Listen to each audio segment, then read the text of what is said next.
a lot of our research shows that the weather has a far greater impact on the forage quality aspect of the silage than hybrid selection does. So we tend to see in our research program, and this has been shown in other states and other projects as well, as especially with fiber digestibility, is often driven by rainfall. And so we see when we have a growing season with higher amounts of total rainfall, it tends to have a negative impact on the overall fiber digestibility of that forage.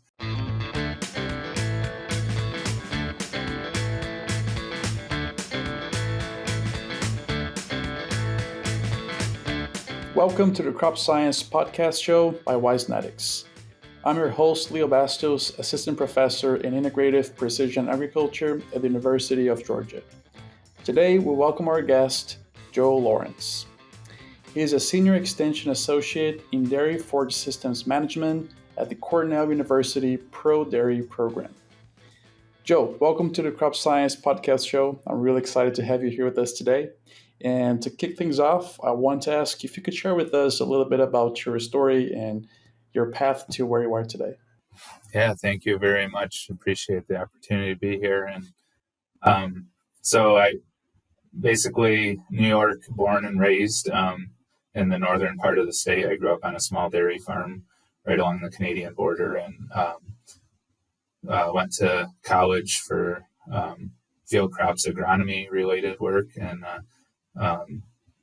was able to get a master's degree at Cornell in soil science and nutrient management. Had the opportunity to work in a county extension office in Lewis County, which is in the northern part of the state, for several years, and then wanted to try a few different things. So I went into the private sector as a crop consultant for a handful of years, and then had the opportunity to join the Pro Dairy team at Cornell. So we're a team that kind of spans all aspects of dairy production, from herd health and animal science to farm business management to crop production.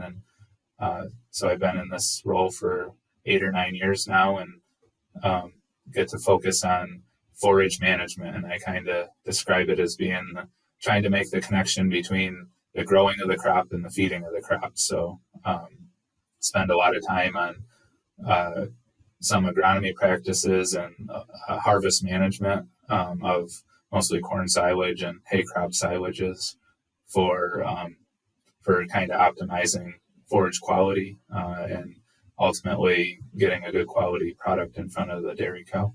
Awesome, fantastic.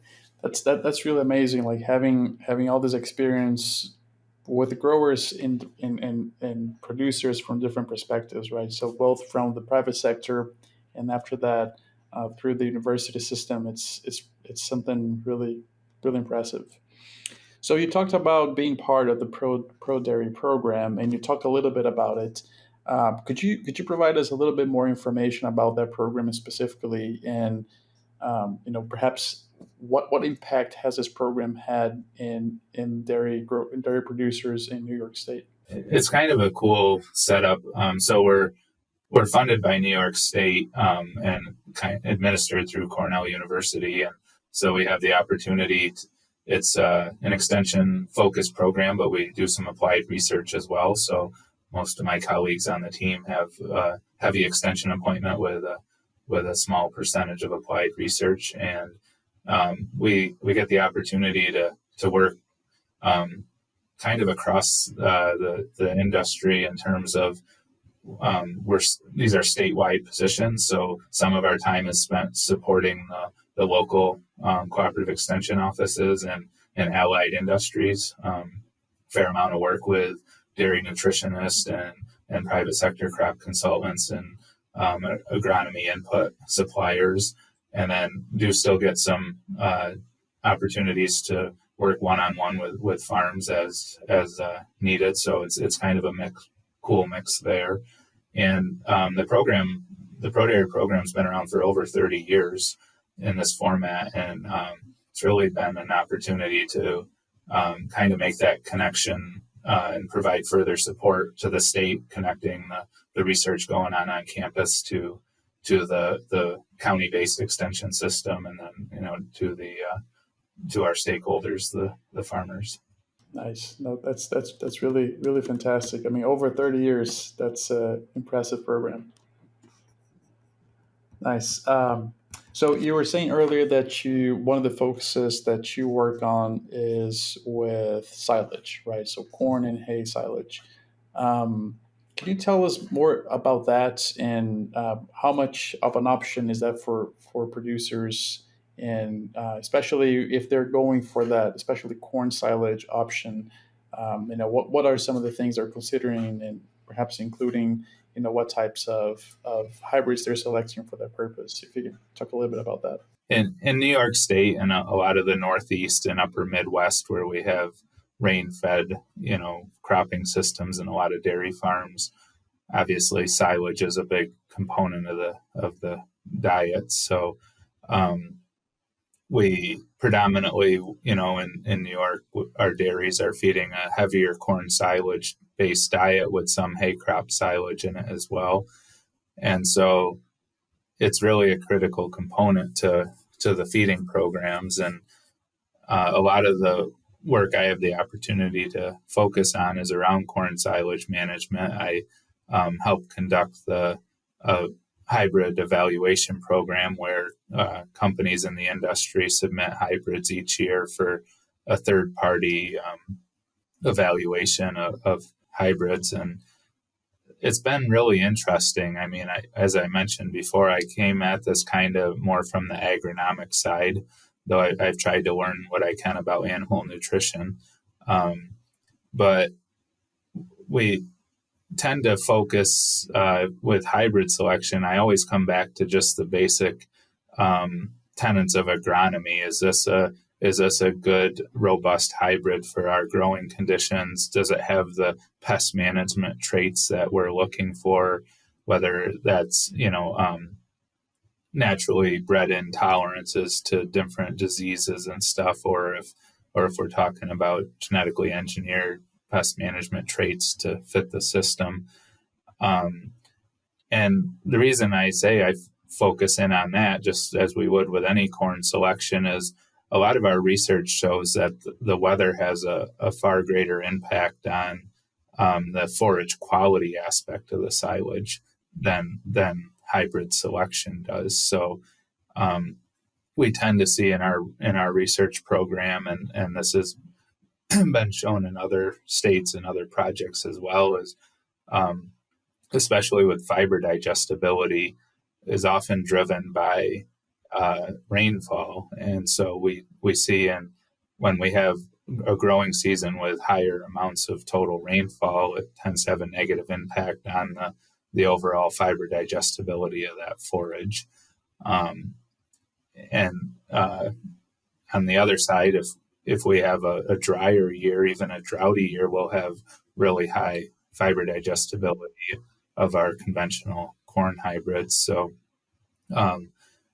it's kind of a double-edged sword in the dry year, because you have higher digestible feed, but tends to be, if it's water limited, tends to be less yield, right? So you have less tons of this material, but it's a high quality that the cows can really benefit from. And so what we focused on because of that is, because we're in a rain-fed system, we can't necessarily change the weather patterns, but we can adapt our management if we're tracking the weather. So we have several projects where we're spending more time trying to really dig into what weather patterns have the most impact when we see these seasons with lower fiber digestibility. And again, we can't necessarily change that in a rain-fed system, but we can plan for it. In other words, if we know coming into August, we're 3 or 4 weeks out from harvest, but it's been a really wet summer and we're expecting a lower digestibility in our forage, we can start thinking about what our feeding program is going to look like when we start feeding that new corn silage. and there may be planning that can take place even before we harvest the crop that can put us in a better position to have a higher or a better balanced diet and manage our feed cost when we switch over to the new crop. Fantastic. I want to follow up with something you mentioned about this trade-off between yield and quality, right? So this is something that is really interesting, and although there are different ways that this relationship goes, but most of the time, higher yield is related to poor quality, or not poor quality, but lower quality than, right. So and again, this is not, it doesn't always happens, and but it's something we see across different crops. In this case here, corn for silage has the quality component that is key to maximize profitability, maximize the use of this feedstock. um, what would be, in this situations that you're saying, for example, that you have rainfall volume affecting that relationship between yield and quality? Are there hybrids out there that you're all testing on that variety program that perhaps could have a better balance between these two, that could be used in years that you know are going to be drier or wetter? Or I mean, what is that variability within the hybrids you're testing?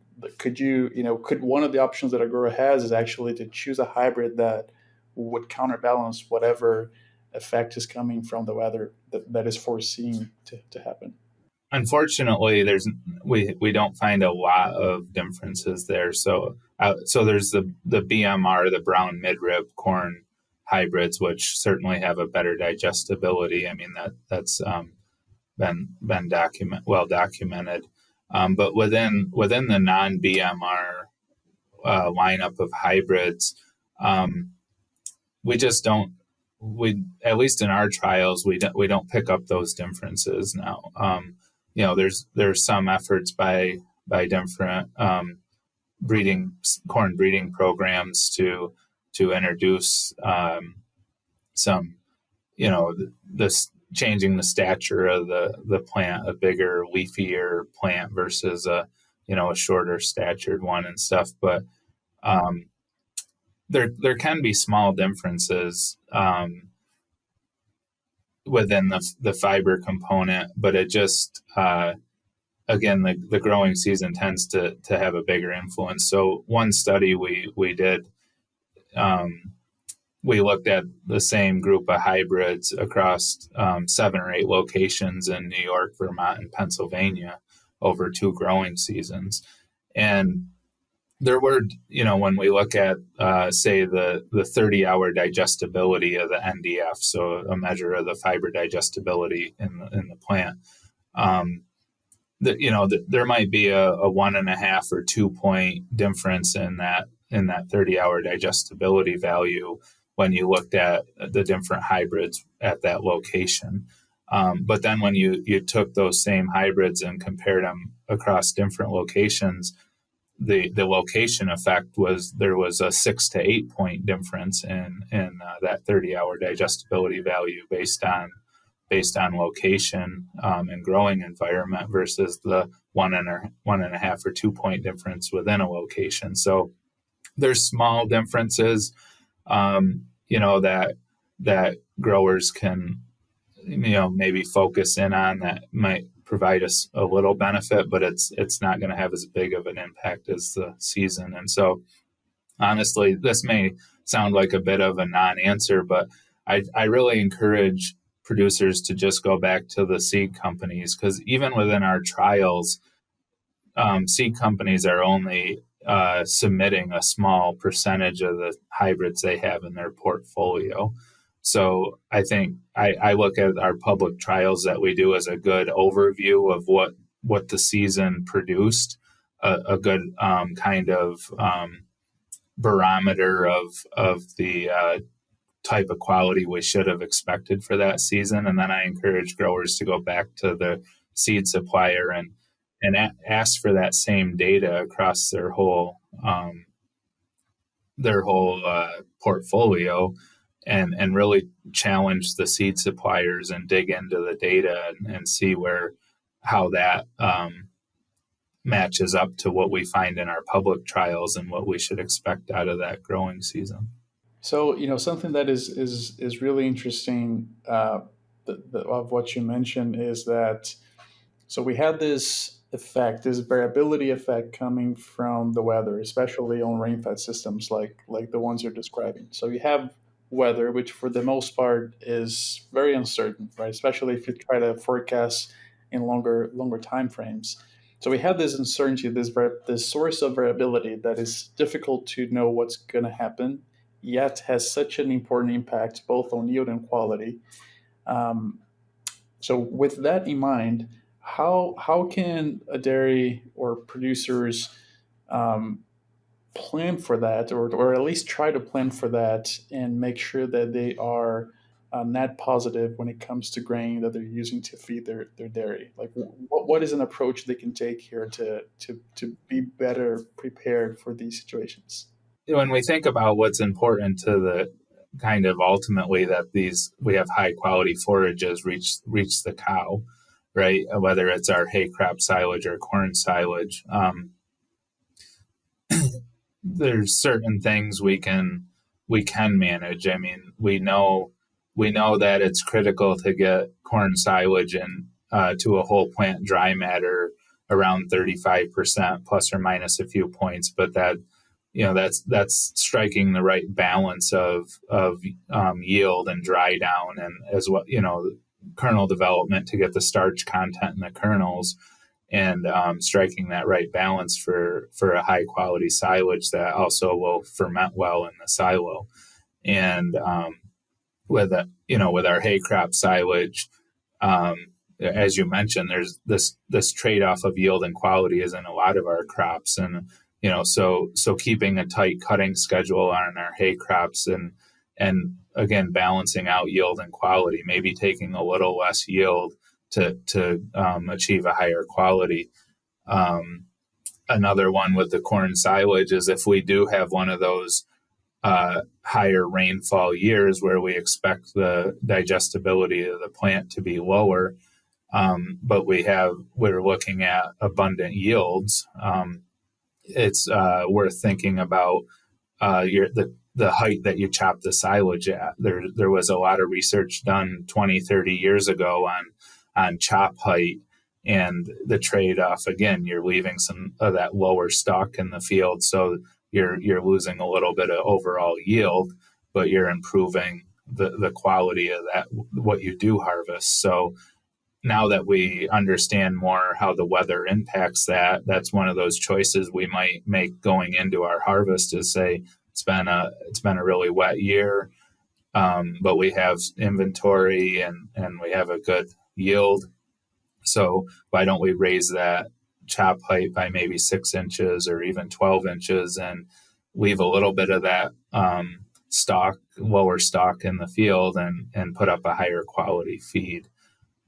So those are a few strategies from a harvest standpoint, and then just having good inventory. Ideally, we'd like to let our silages ferment for a period of time before we start feeding them. So balancing your acres with the feed you're using for the number of animals you have to make sure that we're always feeding well fermented feed and letting the new crop ferment for a few months before we start feeding it. That gives us an opportunity to kind of blend in some of the older silage with the new silage to make that transition, so the cows aren't abruptly hit with this drastic change in their diet overnight. We can kind of blend that together and smooth out the transition.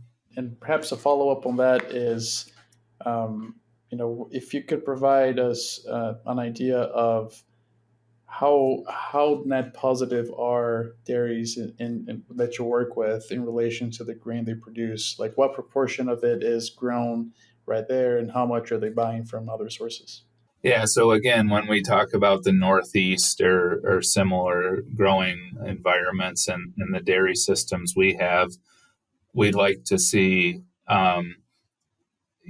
a good, it varies by farm, obviously, but a good target to me is about 60% of the diet coming from corn silage and hay crop silage. So essentially forages being 60% of the diet. And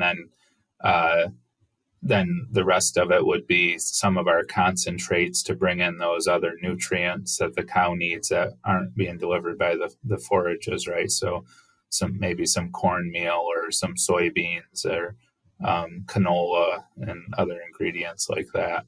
Um, and it's interesting because if you go to other areas of the country where they don't have the same forage resources we have, or they have access to other byproduct feeds, like in the West Coast and Southwest, they tend to feed a lot higher byproduct, like almond hulls, and cottonseed, and different ingredients like that.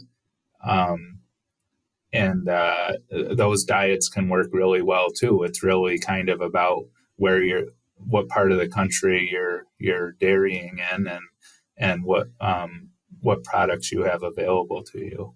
So in those cases, they would feed a lower percentage of forage in the diet, but have access to some of these byproducts and other feeds that can work well. And so I guess perhaps our last technical question here is related to how do forages play in the carbon footprint of a dairy or livestock farm? And if perhaps if you can give us a little bit of background of what would be the main sources there, and then how those forages play a role in these different components. Yeah, that's a really topic. That's a topic that's getting a lot of attention right now, for sure, as is the carbon footprint of a lot of agriculture, right? And it's kind of interesting with forages because on paper, if you look at the modeling that's done with ruminant animals eating forages versus more grains in their diet, there can be actually, we see where higher forage diets can actually lead to a little bit higher methane production by the animals. And we know that the animals themselves are a fairly big source of the methane, the total emissions from a dairy farm. But what doesn't get factored into there, again, depending on the part of the country you're in, is that these homegrown forages give us the opportunity to manage the land in a better way and recycle the manure nutrients back onto our fields to grow the next crops with, and have a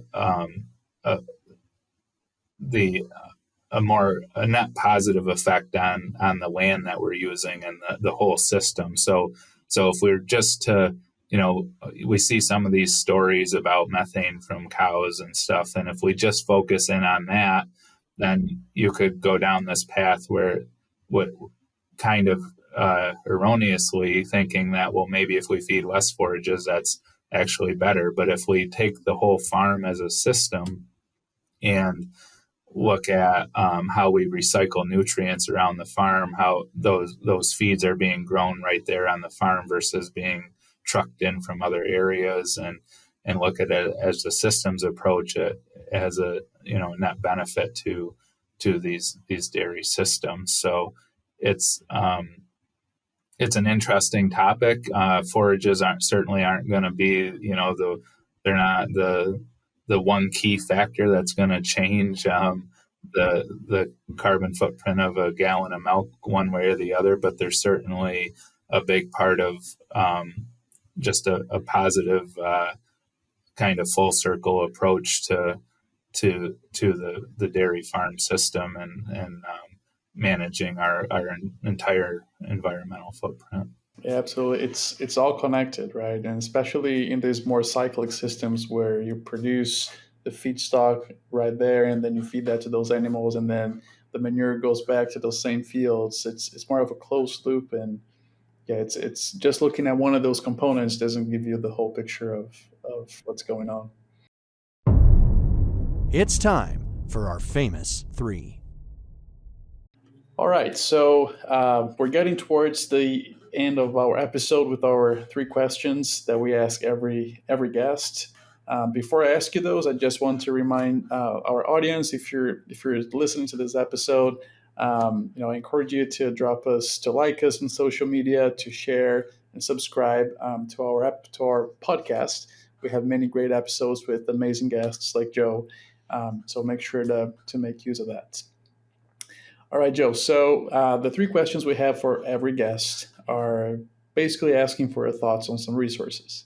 So the first one here is, would you have any resource that you'd like to share with our audience in relation to something agricultural related, technical related, from your area of expertise that you think it's a really useful resource? I don't have a specific book or anything to name, but for me, I still rely a lot on some of our kind of more popular press publications and newsletters from other land grant universities, from industry sources. I just find it's really helpful to know, kind of what the topics that farms are reporting as being, current challenges or opportunities, trends in the industry, and new technologies that are kind of up and coming. So I just find it really helpful to stay up to date on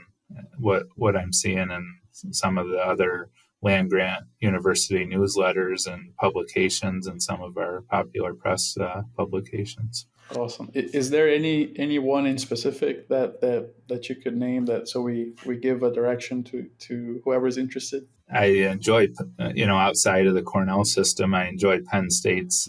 They got a field crops and a dairy, 2 separate electronic newsletters, and I find that they have some good content in there, and it's often very fairly similar dairy systems in Pennsylvania to New York, so it's always helpful information. All right, so our next question here is very similar, but it's outside of the technical arena, right? So would you have any resource that you could share with us that you use a lot and you think is useful on the non-agricultural technical side?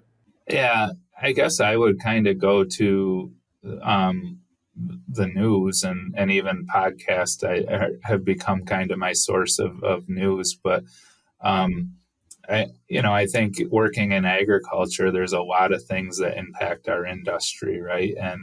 And I find it helpful just to stay current on what's going on, both in the United States and globally. And for example, NPR has a short podcast called Up First that's just like 15 minutes every morning of 3 or 4 top stories, and just to know what's kind of going on. And every once in a while, one will hit on an environmental topic or even an ag topic, and you get to kind of hear a non-agricultural perspective on those events. And I think in our industry, just to stay on top of things, you need to be aware of what's going on around us as well. Absolutely. And just to make sure because I'm not listening to that yet, but I'll definitely check it out. You said NPR Up First? Yeah.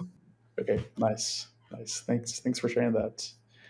All right, so our last question here is related to successful professionals. So what types of skills or skill set do you think that successful professionals in your area of expertise have that make them successful? I'd probably stay on the theme of my last answer, actually, because whether we're working in a very technical setting like a university or for a company or the farmers themselves, certainly there's advantages to having a technical expertise, and we